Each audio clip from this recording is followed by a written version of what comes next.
Critiquer les religions, c'est bien, mais encore faut-il s'assurer de l'exactitude des critiques.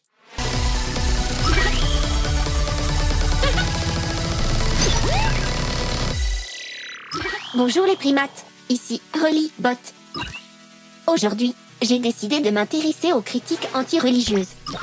J'étais enthousiaste à l'idée que des homo sapiens critiquent les histoires que leurs congénères ont inventées il y a des siècles. J'évite de chanter. Mes calculs aboutissent à chaque fois au même résultat.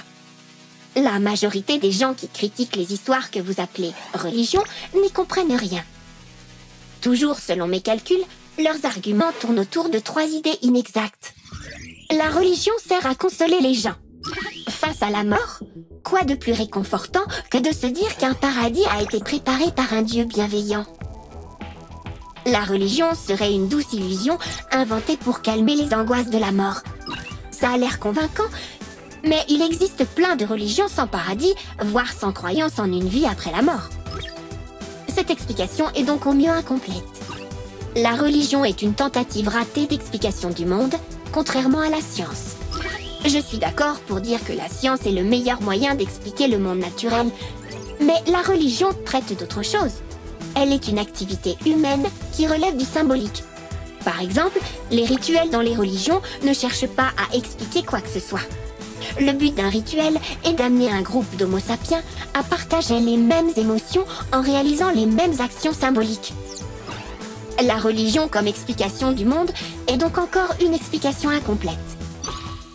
J'ai d'ailleurs été étonnée de constater que des croyants qu'on appelle les créationnistes prennent leurs textes religieux pour des énoncés scientifiques. La religion est un moyen pour les puissants de contrôler la population. Les croyances religieuses agiraient comme des drogues qui anesthésient les populations et les rendent plus faciles à manipuler. Comme précédemment, cette explication est incomplète. Elle ignore que plusieurs fois dans l'histoire, des soulèvements de population contre l'oppression se sont faits au nom de la religion. Cette idée ne permet pas non plus d'expliquer les formes très individuelles de religiosité. Parfois, la religion est juste un moyen pour une personne de développer un rapport intime avec le monde qui l'entoure et un sens à son existence. Il n'est aucunement question de rapport de domination pour ces formes individuelles. Ces 3 idées ne sont pas entièrement fausses. Parfois, la religion sert à consoler. Parfois, elle a servi d'explication pré-scientifique. Et parfois, elle a servi à contrôler des populations. C'est juste qu'il ne s'agit que de quelques aspects des croyances religieuses. Le sujet est complexe, et il nécessite donc de la complexité pour être correctement compris. À bientôt les primates!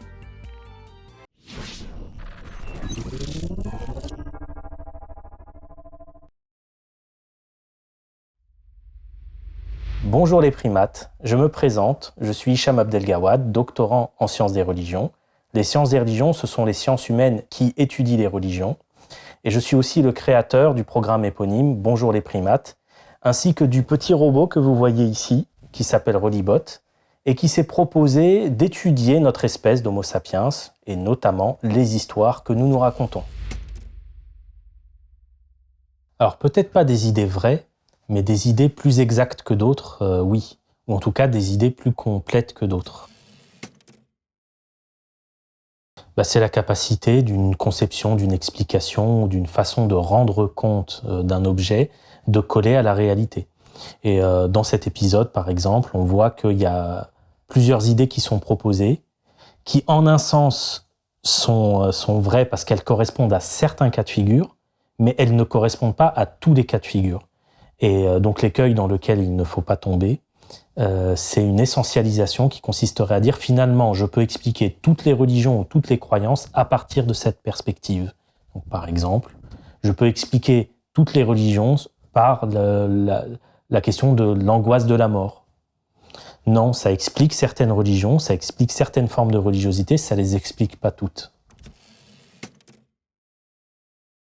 Donc les 3 idées qu'on retrouve en gros, c'est l'idée de la religion comme consolation, notamment face à la mort, l'idée de la religion comme explication pré-scientifique, donc expliquer le monde dans lequel on vit. La 3e idée, c'est celle de la religion comme moyen de contrôler le groupe, donc un certain nombre de personnes qui prennent le pouvoir sur d'autres à partir d'une religion. Bon, mais si je prends par exemple la deuxième idée et que je la creuse un petit peu, on se rend compte que les contradictions entre les énoncés religieux et le monde empirique était quelque chose qui était assumé très très tôt dans l'histoire des religions. Je pense par exemple à un juif qui s'appelait Philon d'Alexandrie, qui a vécu avant Jésus-Christ, et qui trouvait déjà que cette histoire de Dieu qui crée le monde en 6 jours, il sentait qu'il y avait quelque chose qui clochait.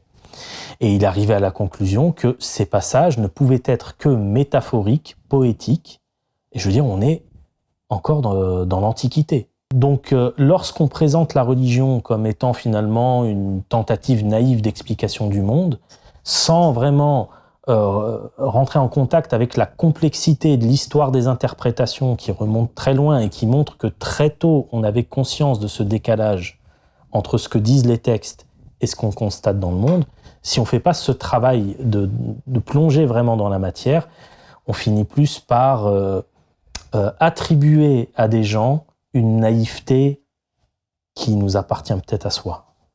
Et donc, par exemple, si on veut être rationaliste sur la question de la religion, la première erreur à ne pas faire, c'est de la prendre comme un adversaire.